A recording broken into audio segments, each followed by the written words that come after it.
QLD 투자자들 고민 뻔하죠. 하락대 2배 가까이 떨어지니 무섭다. 혹은 상승장대 현금 비중 높은 거 아쉽다. 왜 내가 정한 하락률이 마이너스 10%안 오냐. 현금 비중 1억인데 큰 건가 작은 건가. 또 뭐 현금 말고 대체 상품은 없나. QLD, TQQQ 사이에서 흔들린다. 또 레버리지 자체에 대한 불안함 등등등등. 사실 우리는 모두 불안의 크기와 원천을 알고 있습니다. 레버리지 투자에서 가장 중요한 건 무슨 ETF를 샀느냐보다 그걸 어떤 시스템으로 운영하느냐, 그리고 그 방식이 내 성격과 멘탈에 맞느냐라고 생각합니다. 왜냐하면 똑같은 QLD를 사도 누군가 하락장에서 추가 매수를 하고, 누군가는 잠을 못 자고, 누군가는 바닥에서 손절하거든요. 결국 레버리지 투자는 수익률의 문제가 아니라 내가 변동성을 견딜 수 있는 사람인가, 이 문제에 더 가깝습니다. 아마 영상을 끝까지 보시고 나시면 단순히 ETF 하나를 더 알게 되는 게 아니라 나는 어떤 방식의 투자자에 가까운 사람인가, 그걸 조금 더 선명하게 보게 되실 거라고 생각합니다. 영상이 도움이 되신다면 좋아요와 구독 부탁드리겠습니다. 가끔 댓글이나 투자 커뮤니티 보다 보면 TQQQ 수익이 짱인데 언제 QQQ로 인생 역전할래? TQQQ도 간지럽지. 쏙슬 왜 안 해? 배당도 적고 하락장도 잘 못 받쳐주는데 왜 굳이 올드한 SC, HD 계속 가지고 가는 거야. 그리고 이 상승장에 왜 현금 들고 감? 기회비용 너무 큼. 마치 정답이 있는 것처럼 이렇게 이야기될 때가 있죠. 그리고 그 대부분은 최대의 수익, 최고의 수익률을 가진 종목이나 ETF를 언급하는 그런 경우가 많죠. 그런 글이나 댓글을 보는 일반 시청자들은 갑자기 조바심이 납니다. 그래, 내가 너무 안정성만 생각하고 투자를 하고 있나?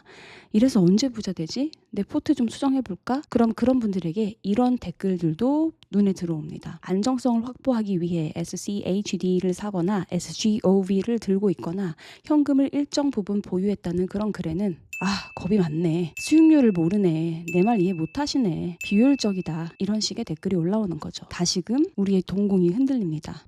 나 뭐 잘못하고 있는 거지? 물론 저는 그 사람들이 틀렸다고 생각하지는 않습니다. 다만 사람마다 돈을 바라보는 방식과 감당 가능한 리스크의 크기가 원래 다르다고 생각합니다. 제가 좋아하는 쇼펜하우어는 이런 말을 했습니다. 인간은 자기의 의지대로 행동할 수는 있지만 무엇을 원할지는 스스로 선택할 수 없다. 우리는 행동할 자유가 있다고 믿지만 정작 그 행동을 유발하는 원함, 그 욕구 자체는 스스로 만들어낼 수 없다는 뜻입니다.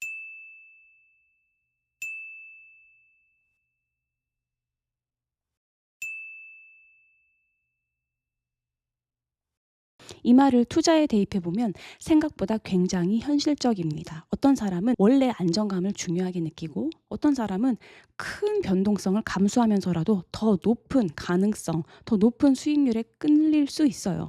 어떤 사람들은 변동성을 견디지 못하고, 어떤 사람들은 위험을 즐길 수 있습니다. 어떤 사람은 하락장에서 추가 매수할 수 있지만, 또 어떤 사람은 계좌가 흔들리면 일상 자체가 무너지고 잠이 안 올 수도 있어요.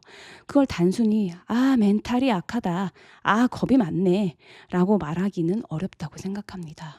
왜냐하면 인간은 생각보다 이성만으로 움직이는 존재가 아니기 때문입니다. 본능, 욕망, 두려움, 성격, 불안, 민감도, 타고난 기질까지, 이런 것들이 투자 판단에도 굉장히 큰 영향을 줍니다. 투자에 이성보다 감정이 앞선다는 이 이야기는 제가 이전 영상에도 언급한 적이 있습니다. 인간은 감정 상태에서 빠르게 판단하는 경향이 있다고 해요. 인간은 항상 착각하죠. 자기가 엄청 이성적인 걸로. 내가 엄청 논리적인 줄로 착각을 많이 해요. 쉽게 말해서 지금 사야 될 것 같은데 이 생각이 딱 들면은 이게 판단보다 더 감정이라는 게 빨리 반응했다라는 거죠. 이게 내 판단이 아닙니다. 이성적인 로직에 걸쳐서 판단해서 행동을 하러 나가는 것이 아니라 감정 상태가 반응을 했다라는 거예요. 그래서 여러분 어떻게 하느냐?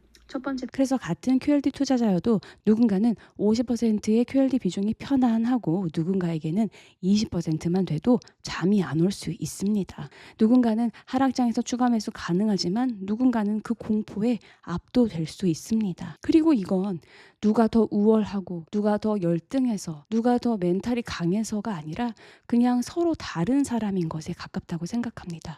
특히 특히 투자금 규모가 달라지면 돈의 의미 자체도 달라집니다. 아니 내가 100만 원 투자할 때와 10억 투자할 때는 당연히 돈의 무게가 다릅니다. 누군가에게 현금은 비효율적인 자산일 수 있지만 누군가에겐 가족의 생활비이고 삶의 안정장치이고 불안한 시장을 버티게 해주는 심리적 방패일 수도 있습니다. 아니면 돈이 너무 많을 수도 있죠. 그래서 저는 레버리지 투자에서 중요한 건 누가 더 공격적이냐가 아니라 내가 만든 시스템을 하락장에서도 계속 유지할 수 있느냐? 그게 관건이라고 생각합니다.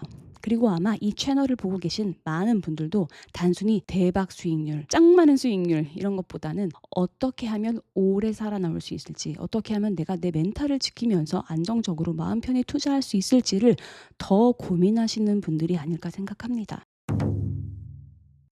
최근 1000여 분 가까이 모여주시면서 제게 포트폴리오에 대해 질문 주시거나 제 생각을 묻는 분들이 많아졌습니다.